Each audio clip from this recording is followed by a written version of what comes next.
Occupational English Test. Listening Test. This test has 3 parts. In each part, you'll hear a number of different extracts. At the start of each extract, you'll hear this sound. You'll have time to read the questions before you hear each extract, and you'll hear each extract once only. Complete your answers as you listen. At the end of the test, you'll have 2 minutes to check your answers. Part A. In this part of the test, you'll hear 2 different extracts. In each extract, a health professional is talking to a patient. For questions 1 to 24, complete the notes with information that you hear. Now, look at the notes for Extract 1. Extract 1, questions 1 to 12. For questions 1 to 12, complete the notes with a word or short phrase that you hear. You now have 30 seconds to look at the notes.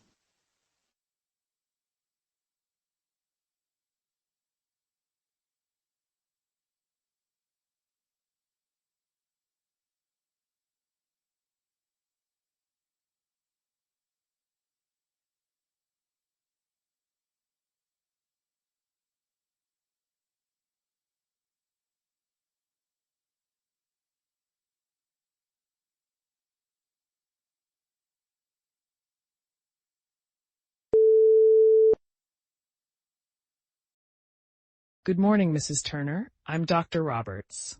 I understand you've been having some health issues recently.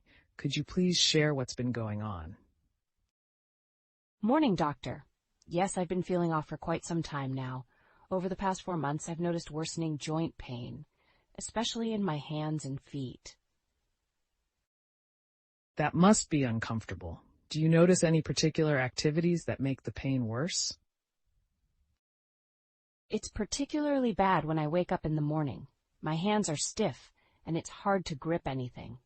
Walking is tough too because my feet hurt so much. I see. And aside from the joint pain, have you been experiencing any other symptoms? Yes, I've been feeling unusually tired all the time. No matter how much I sleep, I always feel drained. I'm also having some stomach issues, bloating and sometimes nausea. I'm sorry to hear that. It sounds like you're dealing with quite a lot. Have you noticed any changes in your appetite or weight? My appetite is a bit reduced, and I've lost about 10 pounds over the past few months without really trying. I'm not dieting or anything. Okay. Have you had any changes in your medications or diet recently that could explain these symptoms? No, nothing new. I still take my thyroid medication as usual, and my diet hasn't changed much either. How about your stress levels? Have you been under more stress recently? Yes, there's been some stress at home. My husband's health has been declining, so I've been taking care of him too. I'm sorry to hear that. Caring for a loved one can be quite stressful. Do you have any support with that? Not much. Our kids live far away, so it's just me most of the time. My sister helps when she can, but she has her own family to look after. That sounds challenging. It's important to have support, especially when dealing with your own health issues. Have you noticed any other changes in your health recently? I think my vision is getting worse too. I used to wear reading glasses occasionally, but now I have trouble seeing even with them on. It's hard to read or watch TV for too long.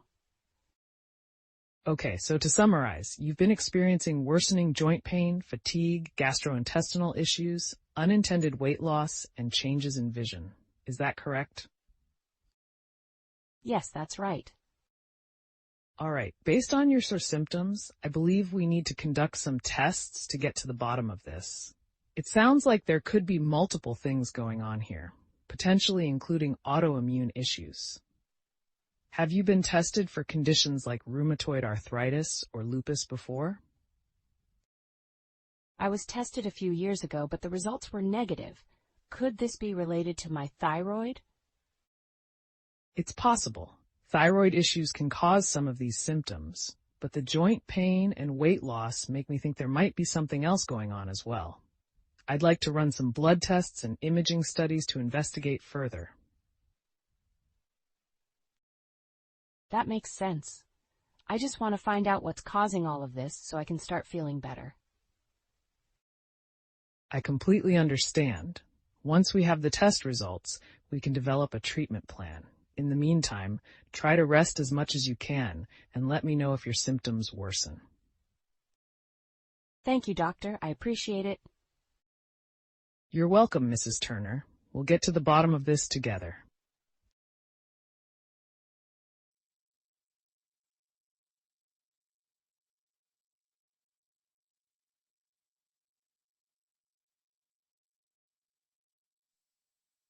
Extract 2, questions 13 to 24. For questions 13 to 24, complete the notes with a word or short phrase that you hear. You now have 30 seconds to look at the notes.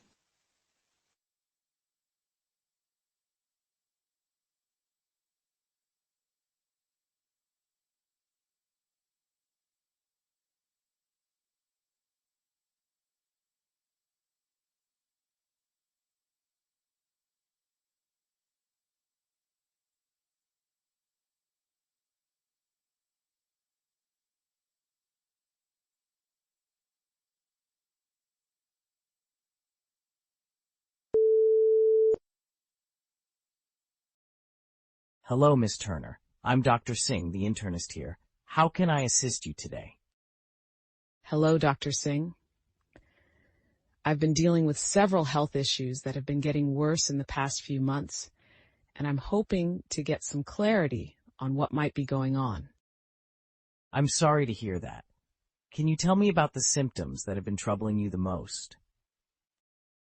Well, I've had these frequent migraines that come with nausea and sensitivity to light. It makes it very hard for me to concentrate at work. On top of that, my joints have been achy and stiff, especially in the mornings. I also feel like I'm getting tired very easily, even after just a short walk. I'm sure that's been challenging for you. When did you first start experiencing these migraines and joint pains? The migraines have been on and off for a couple of years, but they've become more frequent and severe in the past 6 months. The joint pain started about 8 months ago, and it's been gradually getting worse since then. I see. Have you noticed anything that triggers or worsens these migraines? Stress definitely seems to make them worse, and bright lights or loud noises can set them off too. Sometimes they just come out of nowhere. And how about the joint pain? Does it affect specific joints, or is it more generalized? Mostly my knees and hands. My fingers feel stiff in the morning, and my knees ache when I try to walk or stand for long periods. Have you noticed any swelling or redness in those areas? Yes, my knees sometimes look a bit swollen, and my fingers can get red and puffy, especially in the mornings. Okay. You also mentioned fatigue. Has this been a recent development, or have you been feeling tired for a longer period? I've been feeling increasingly fatigued over the past few months.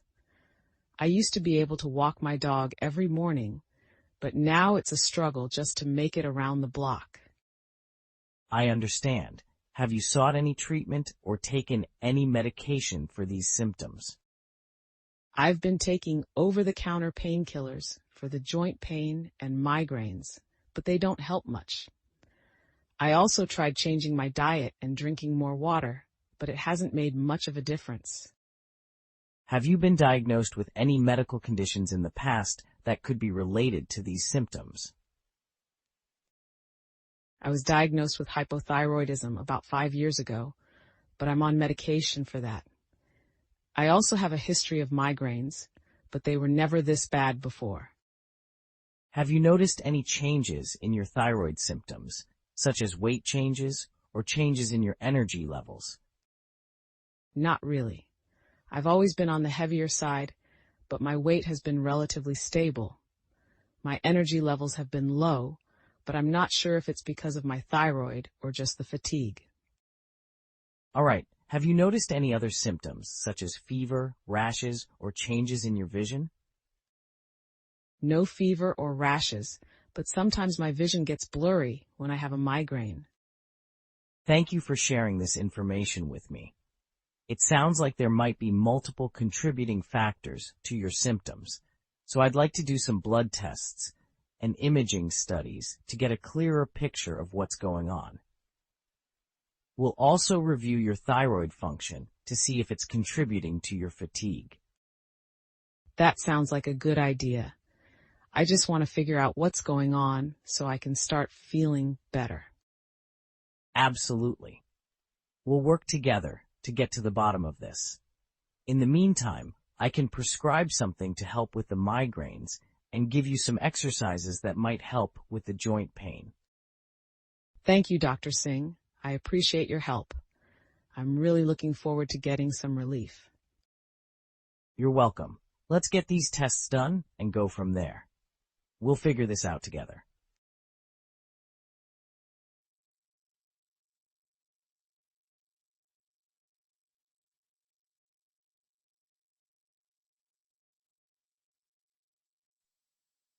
That is the end of Part A. Now look at Part B. Part B. In this part of the test, you'll hear 6 different extracts. In each extract, you'll hear people talking in a different healthcare setting. For questions 25 to 30, choose the answer A, B, or C, which fits best according to what you hear. You'll have time to read each question before you listen. Complete your answers as you listen. Now look at question 25.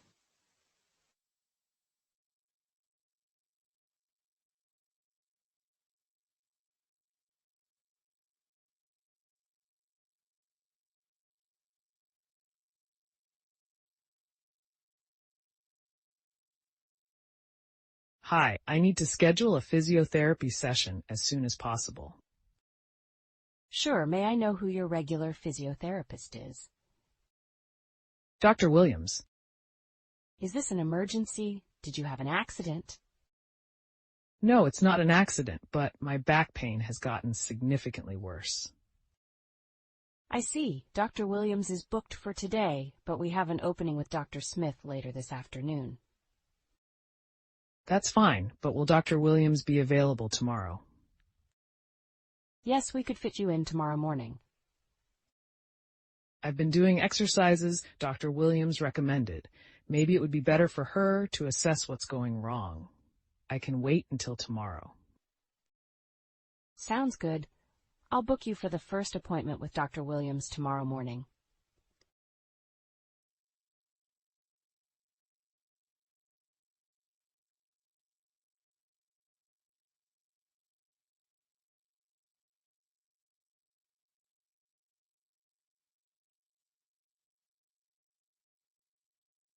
Now look at question 26.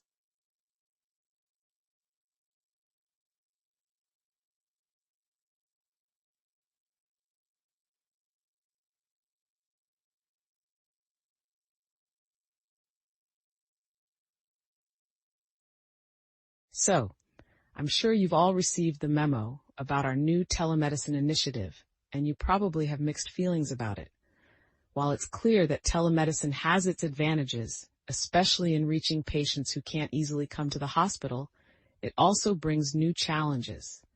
Some of you may be worried about technical difficulties or concerns over patient privacy. To ease these worries, we are implementing stringent protocols for online consultations. But what about the added workload? That's a fair question. Our aim is to integrate telemedicine smoothly without overburdening anyone. We've got a team specifically trained for the telehealth services to handle the additional load. Also, patients will receive a guide on how to set up their systems and what they can expect, minimizing disruptions to you.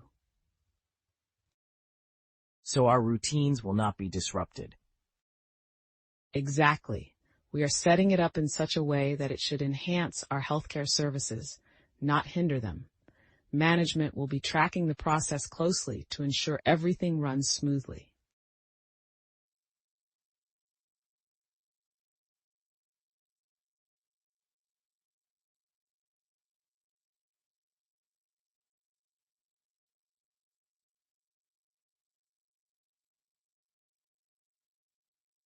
Now look at question 27.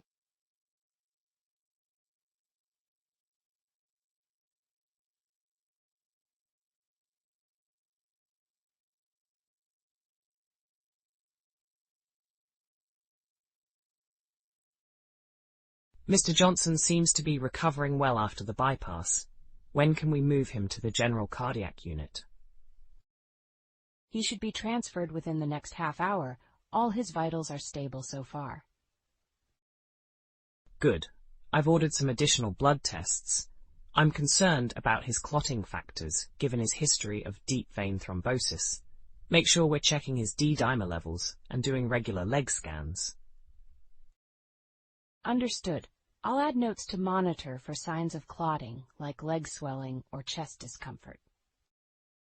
Excellent.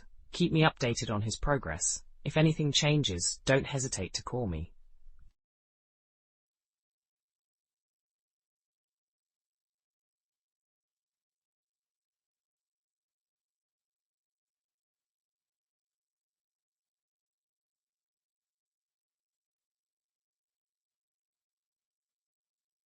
Now look at question 28.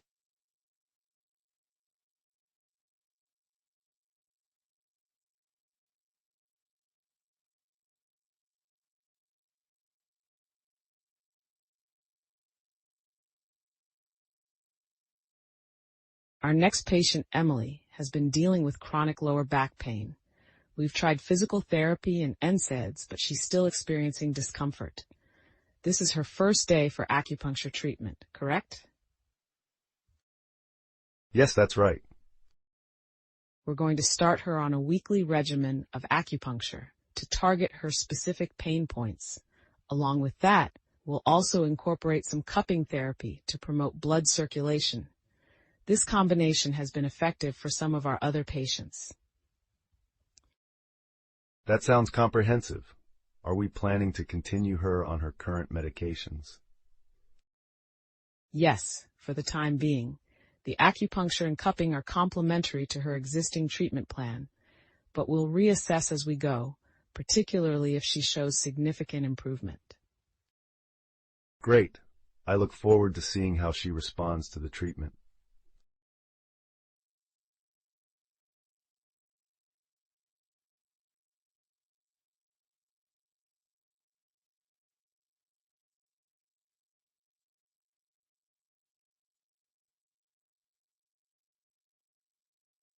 Now look at question 29.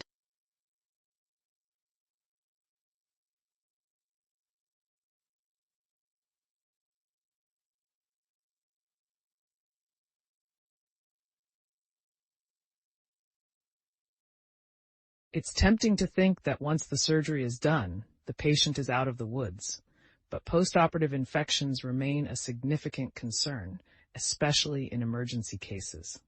Our hospital has done well in controlling these rates. We're at a 5% infection rate as opposed to the national average of 9%. In emergency cases, you won't have the luxury of time to prepare the patient, and they may already be in a weakened state. You've got to be vigilant about maintaining a sterile environment and prescribing prophylactic antibiotics. Additionally, it's not just the surgical technique that matters. How you manage the patient post-surgery can make or break the outcome. Patients with compromised immune systems or existing conditions like diabetes are especially vulnerable. So it's a team effort. Surgical skill, nursing care, and follow-up all contribute to preventing postoperative infections.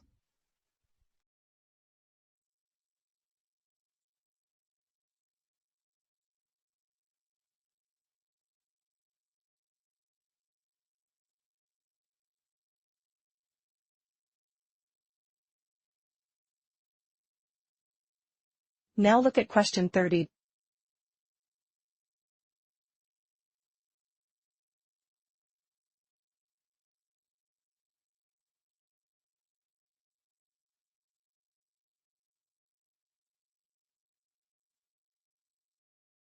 How are you doing, Mrs. Williams? Well, considering I've just had a new hip installed, I feel surprisingly okay. You said I'd be up and about sooner than I'd think. Yes, hip replacement techniques have come a long way. You had a minimally invasive procedure, so you should be able to go home today. That's fantastic. I had a friend who went through this 10 years ago, and she was in the hospital for days. Times have changed for the better. You'll be using a walker for the first week or two, and then you can graduate to a cane. But I'd recommend no heavy lifting or strenuous exercise for at least 3 months. 3 months?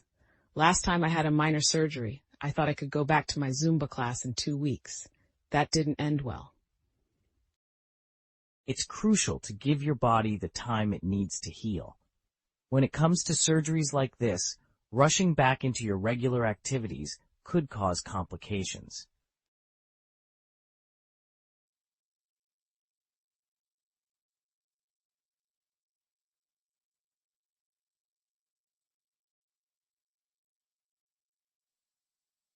That is the end of Part B.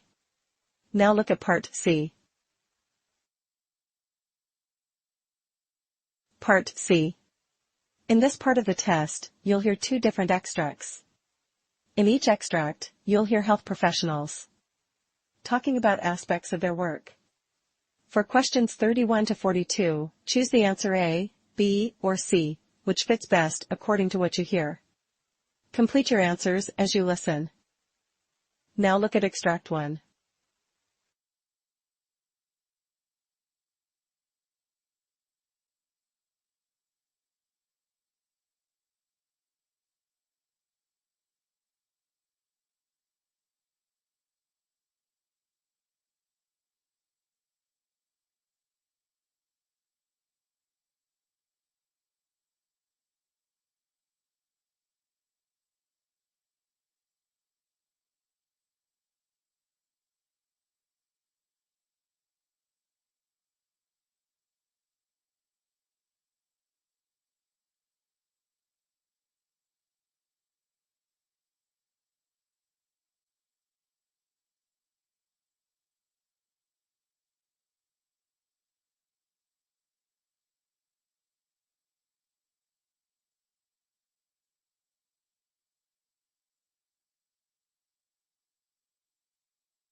I'm Dr. Lisa Johnson, and today I'd like to talk about long COVID, a condition that has emerged as a significant public health concern since the COVID-19 pandemic began.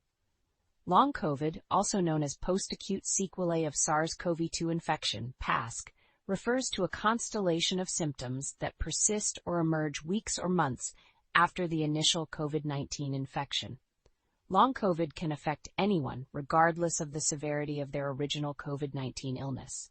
While it's most commonly reported in adults, children and adolescents can also experience long-term effects. The symptoms can be wide-ranging, including fatigue, brain fog, shortness of breath, joint pain, and heart palpitations. Some patients report loss of taste or smell, headaches, and mood changes. The variability and unpredictability of these symptoms make long COVID a challenging condition for healthcare providers to diagnose and treat. The causes of long COVID are still under investigation, but several theories are being explored. One hypothesis suggests that lingering viral particles may trigger an immune response, leading to inflammation that persists even after the virus is cleared. Another theory proposes that COVID-19 may cause lasting damage to organs, such as the lungs, heart, and brain, which could explain some of the symptoms observed in long COVID patients. A recent patient of mine, Emily, a 35-year-old teacher, contracted COVID-19 in December 2021. Her symptoms were initially mild, with a low-grade fever and slight cough. However, weeks after her initial infection, she began to experience severe fatigue and brain fog that affected her ability to work. She also developed joint pain and struggled to concentrate. After ruling out other possible conditions, we diagnosed her with long COVID. Emily's story is not uncommon, as many patients with mild acute COVID-19 infections experience persistent symptoms long after their initial recovery. Long COVID has significant psychosocial implications. Many patients, like Emily, face challenges in their daily lives due to debilitating symptoms. This often leads to increased anxiety and depression, not just for the patients, but also for their families. The uncertainty of recovery and lack of effective treatment options can make this even more distressing. For treatment, a multidisciplinary approach is recommended. This may include physical therapy for muscle and joint pain, cognitive therapy for brain fog and memory issues, and mental health support for anxiety and depression. Many patients benefit from a gradual return to activity, with pacing strategies to avoid symptom exacerbation. However, research is ongoing, and there is no one-size-fits-all treatment for long COVID. In terms of diet and lifestyle modifications, a balanced diet, regular exercise, and adequate rest are essential components of recovery. However, specific dietary or lifestyle changes have not been definitively proven to improve long COVID symptoms. As we continue to navigate this pandemic, it's crucial to raise awareness about long COVID and its impact on patients. Research is underway to better understand the mechanisms behind this condition and to develop effective treatments. In the meantime, healthcare providers must listen to their patients and offer compassionate care and support. Thank you for joining me today. I hope this discussion has provided valuable insights into long COVID and the challenges it poses to both patients and the healthcare community.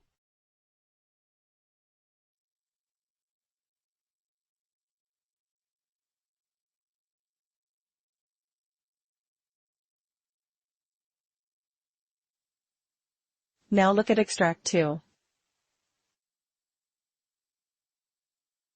Extract 2, questions 37 to 42. You now have 90 seconds to read questions 37 to 42.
Today, I'm speaking with Dr. Sarah Collins, an oncologist specializing in breast cancer, to discuss recent breakthroughs in cancer treatment.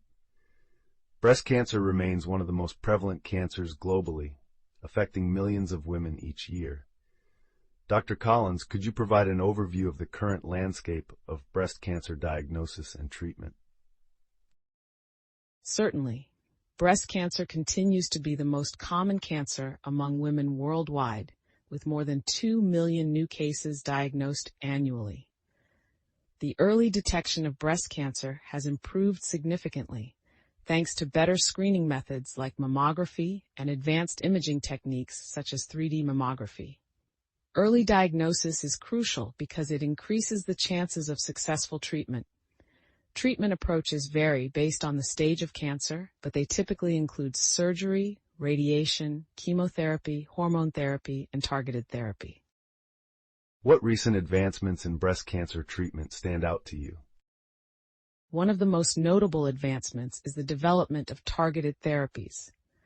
Unlike traditional chemotherapy, which can damage healthy cells, targeted therapies specifically attack cancer cells by interfering with certain proteins that help cancer cells grow and spread. For example, HER2-positive breast cancer can now be treated with drugs like trastuzumab and pertuzumab that specifically target the HER2 protein. Immunotherapy is another promising area where treatments stimulate the body's immune system to attack cancer cells. The introduction of CDK4/6 inhibitors has also significantly improved outcomes for patients with hormone receptor-positive breast cancer. Personalized medicine seems to be a growing trend in cancer care. How is it being used in breast cancer treatment?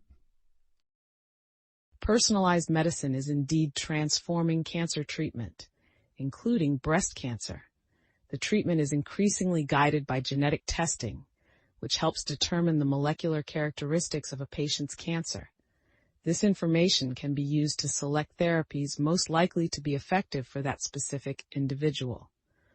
For example, patients with BRCA1 or BRCA2 mutations might be candidates for PARP inhibitors, a class of drugs that are particularly effective in cancers with these mutations. Liquid biopsies are also being used more frequently to detect cancer-specific DNA in the bloodstream, allowing for non-invasive monitoring of treatment response and early detection of recurrence. That's impressive. What are some of the challenges still faced in breast cancer research and treatment? Despite the progress, several challenges remain. One of the main issues is treatment resistance, where cancer cells adapt to overcome the effects of targeted therapies. There's also a need for better treatments for aggressive forms of breast cancer, like triple-negative breast cancer, which lacks hormone receptors and HER2 protein. Access to cutting-edge treatments and clinical trials can be challenging for many patients, especially those in underserved communities. Moreover, the long-term side effects of treatment can significantly impact the quality of life for survivors, so there's a growing focus on survivorship care. In what ways is research focused on improving breast cancer outcomes for future patients? Current research is focused on several areas, including developing new targeted therapies and finding better ways to predict which patients will benefit most from existing treatments. There's also a significant emphasis on improving early detection through advanced imaging and developing blood-based markers for non-invasive screening. Efforts are underway to improve treatment for metastatic breast cancer, where the cancer has spread beyond the breast to other parts of the body. Additionally, researchers are exploring how to better tailor supportive care to address the long-term health needs of survivors. What advice would you offer to women who are concerned about breast cancer or have recently been diagnosed? For those concerned about breast cancer, I would encourage regular screening, especially if they have risk factors like a family history or genetic predisposition. A healthy lifestyle, including a balanced diet and regular exercise, can also help reduce risk. For those recently diagnosed, it's essential to work with a multidisciplinary team of specialists to understand the specific characteristics of their cancer and develop an individualized treatment plan. Don't hesitate to ask questions and seek a second opinion if needed. It's also important to lean on support systems, whether through family, friends, or support groups, to navigate the emotional challenges that come with a diagnosis. Thank you, Dr. Collins, for sharing your expertise with us. It's encouraging to know that research continues to make strides in breast cancer treatment. You're welcome. I'm optimistic about the future, and I'm confident that continued research will bring even more breakthroughs to improve outcomes for breast cancer patients.